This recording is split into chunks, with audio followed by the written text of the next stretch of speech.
Obviously, entered the season as a starter. The Coliseum, how did it feel? Get the first win. It felt great today. I feel like our team came out offensively and defensively. I feel like we dominated the field and executed. There was a few bumps and bruises on the field, but these are things that we can fix. But overall, I feel like we dominated today. We did a good job with part of it. How did it feel to have the fans out there again? It felt great. It makes the atmosphere way better. It's not too much to say. It's kind of like self-explanatory. It was great. It was great. Just to hear the fan noise, just to have the support back, everything. Did you feel any added pressure on yourself just because obviously Isaiah was not out there? No, I didn't feel any added pressure. We knew going into the week, our guys were prepared, whether what string they were. So Kalen came out there, he filled the spot, he did great today. He definitely balled. How much vocalization did you see from him? Obviously, you guys have to be very vocal. This is something that we always practice. So, every single day, in and out, Coach Nyber stresses us to, always be vocal and be loud to make sure we're always, heard.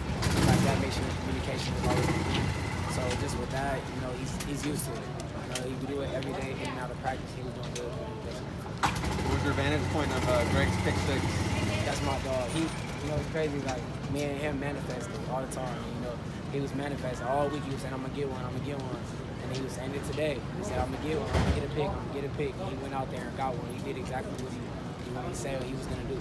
So I was just super proud of him. That's my boy right there. Man, caught it. Wide receiver. That's my dog. I'm proud of him. How did it feel, to hear the roar of a crowd when you get a play like that, something you didn't have last year? It's amazing. It turns us up and it brings our juices, our energy levels higher.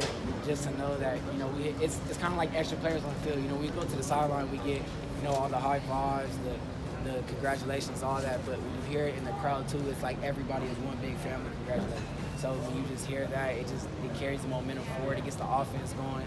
The defense makes a play, it turns them up. So it's always like counteract.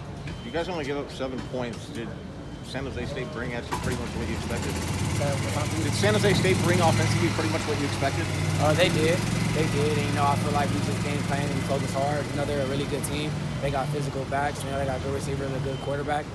But I feel like today, we just stressed on competing. Stressed on competing. We did. We came out and just compete at the highest level. We didn't want to be in the game. We wanted to just dominate, and I feel like that's what we did. Can you tell me a little more about what you saw from Kalen Bullock today and what he showed you in his first start? Well, he's long, he's rangy. He's somehow, some way, he's always where the ball is. So I feel like he was just flying around today. He made some good tackles too, as well, coming down. And he just did exactly what he was supposed to do. All week we were telling him, just play this game. It's football. You've been doing this your whole life. Just keep on playing. And he came out and did that today. How do you feel about your performance yourself today? How would you self-evaluate? Honestly, I didn't feel like I had the best performance today. There's a few opportunities on making plays that I feel like I didn't make, but that's just something that I can go back and look in the film room at. I'm trying to go to the NFL. So doing things like that, is unacceptable, and I'm hard on myself.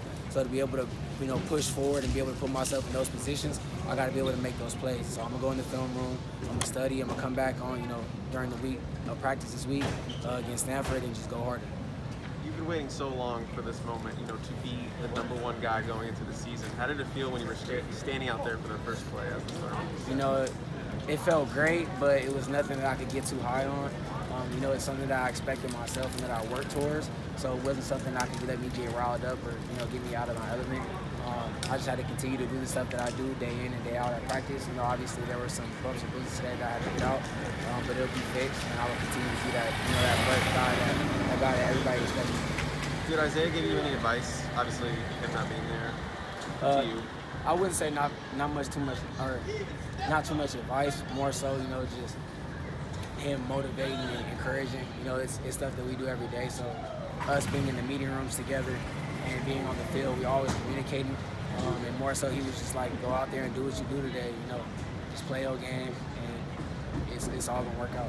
Obviously, in a normal circumstance, if Isaiah had been injured, he would have been able to be on the sideline and maybe help Kalen along on the sideline. Obviously, that wasn't the case. Were you doing stuff like that, or Greg, or was it kind of like Nybar just in his ear constantly? Well, we do this all week. Constantly as the older guys, we make sure that the younger guys try to follow our lead, and that everybody is on top of their P's and Q's. And all week he was doing that. So, coming out today, there was nothing that we really needed to say to him. We knew exactly what he had to do. We knew how to play his game, and that was it. He went out there and did that. Thanks, Chase.